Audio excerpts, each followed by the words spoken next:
Bonjour à tous. Depuis des siècles, beaucoup de questions se posent sur la personne de Jésus-Christ. Est-ce que c'est vraiment lui le Messie? Est-ce que la Torah, c'est-à-dire l'Ancien Testament, parle vraiment de lui? Est-ce que c'est un personnage qui n'a paru que dans le Nouveau Testament? Au travers de cette série d'enseignements, avec l'homme de Dieu, le pasteur Jean-Paul, nous essayons d'y répondre. Montrer en fait que l'Ancien Testament, la Torah, parle déjà de Jésus-Christ.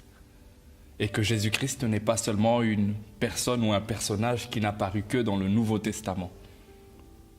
Pasteur, bonjour. Bonjour frère Owen. Comment allez-vous? Ça va très bien, comme d'habitude. Je suis ravi encore une fois de plus de vous avoir sur ce plateau. Merci beaucoup, c'est pareil. Amen. Je rappelle que nous sommes à l'église Arche de la Gloire de l'Éternel, qui se trouve à Anderlecht, à Bruxelles. Pasteur, comment allons-nous découvrir la personne du Christ pour cette émission? Voilà, aujourd'hui, nous allons travailler sur le livre d'Exode. Et nous travaillerons particulièrement sur le sujet du tabernacle. Et pour cela, nous travaillerons en 3 parties. Okay. Donc, nous travaillerons sur la structure du tabernacle en première partie. En seconde partie, nous travaillerons sur les éléments du tabernacle. Et enfin, nous travaillerons sur la personne du souverain sacrificateur et ses vêtements en 3e et dernière partie.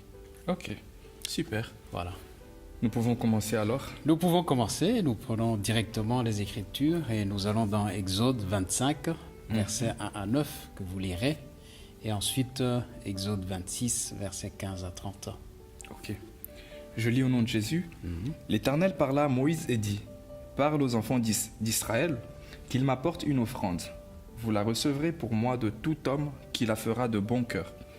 Voici ce que vous recevrez en offrande: de l'or, de l'argent et de l'airain, des étoffes teintes en bleu, en pourpre, en cramoisi, du fin lin et du poil de chèvre, des peaux de bélier teintes en rouge et des peaux de dauphin, du bois d'acacia, de l'huile pour le chandelier, des aromates pour l'huile d'onction et pour le parfum odoriférant, des pierres d'onyx et d'autres pierres pour la garniture de l'éphod et du pectoral.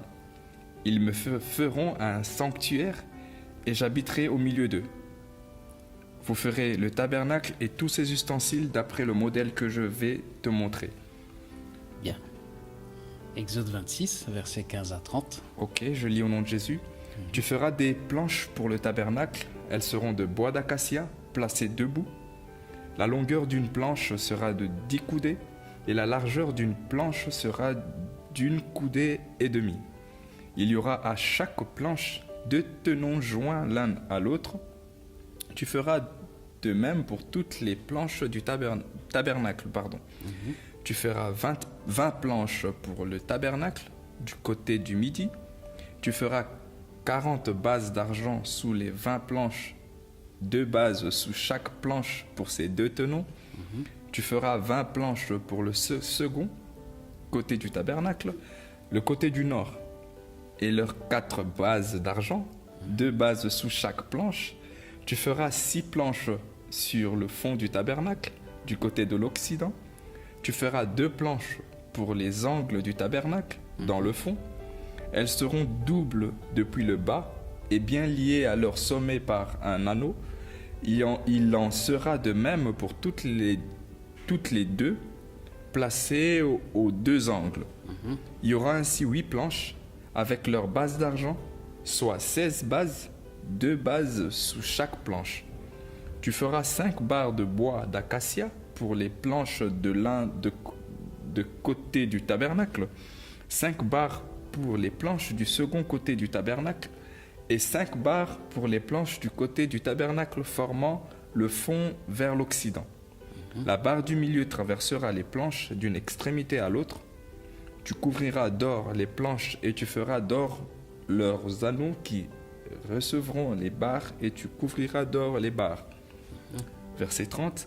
Tu dresseras le tabernacle d'après le modèle qui t'est montré sur la montagne. Amen. Très bien. Alors, avant de commencer, cette fois-ci, nous faisons un peu exception. Nous n'allons pas découvrir au fur et à mesure les écritures du Nouveau Testament.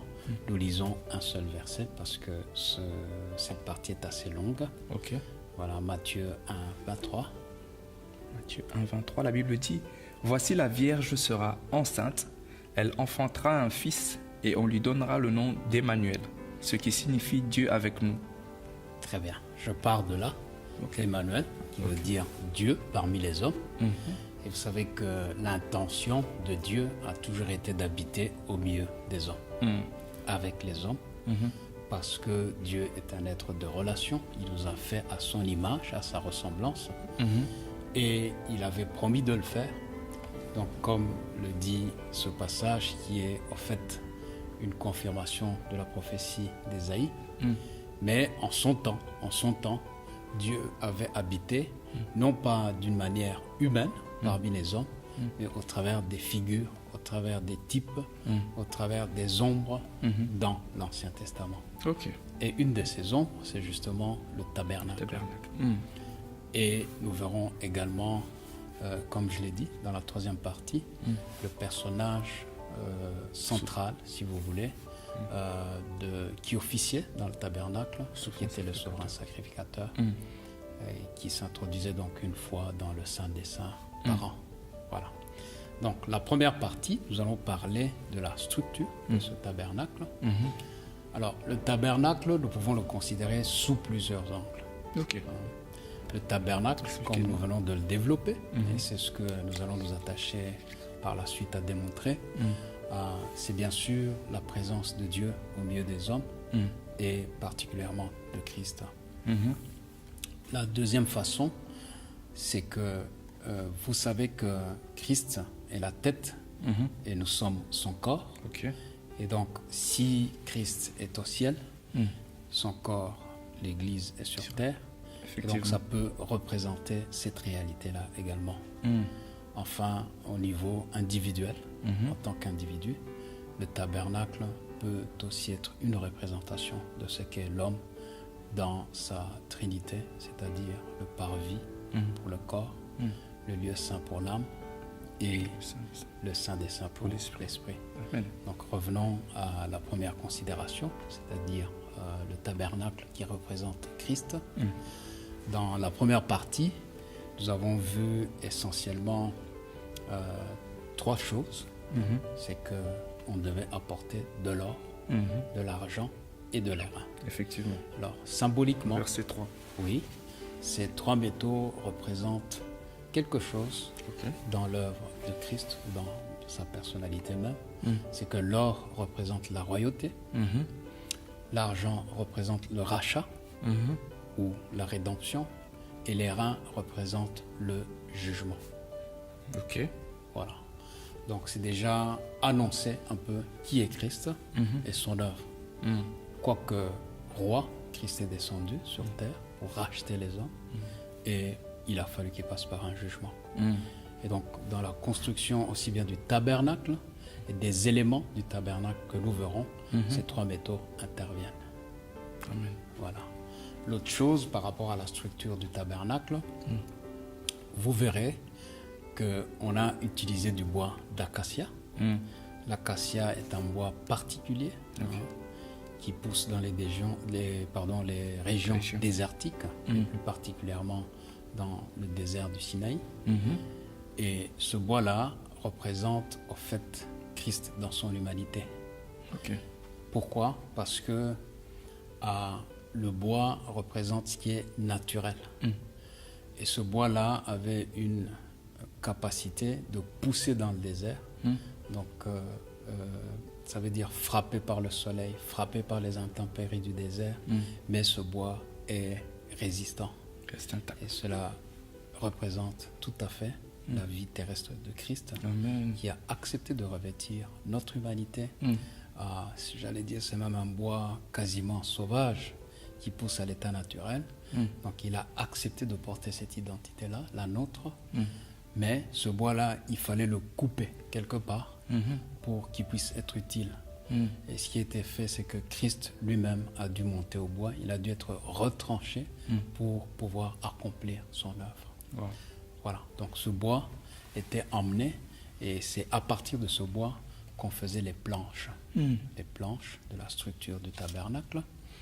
Et en particulier, on a compté, il y avait plusieurs planches, je vais vous dire en tout, il y en avait 48. Ok. Mais ce qui était important, c'était ceci, c'est que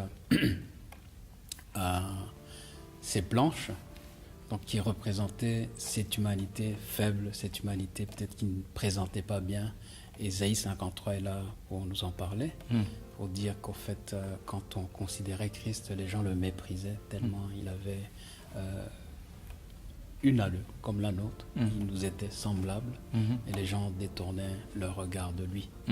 Mais ces planches étaient revêtues d'or. Autrement dit, pour dire que quoi qu'on puisse le voir d'une façon, mais à l'intérieur, il était recouvert d'or. Donc sa royauté peut-être n'était pas visible par rapport à ceux qui étaient à l'extérieur, mais lui-même savait dans son intérieur qu'il était le roi. Amen. Voici. Donc peut-être un dernier élément, c'est celui-là, c'est que en tant que corps de Christ justement, ces planches qui nous représentent aussi étaient mises dans des tenons ou des bases d'argent. Autrement dit, pour dire que notre vie est enracinée dans l'œuvre de la rédemption, parce que l'argent représente cela. Amen. Ensuite, on n'a pas eu le temps peut-être de parler des couvertures et de toutes sortes d'étoffes qui étaient au-dessus du tabernacle, donc, et qui sont cette image de la couverture que Christ est pour nous, pour son Église, et qui aussi était faite au niveau des 4 couleurs. Les 4 couleurs qui sont bien sûr le bleu qui représente la partie céleste, oui. le rouge qui représente l'œuvre de Christ, donc le sang, et ensuite il y avait le pourpre qui était la couleur royale, et le blanc qui représente la pureté. Voilà.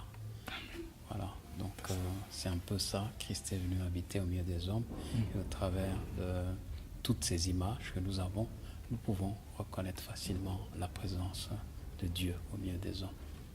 Amen. Que le Seigneur vous bénisse, pasteur.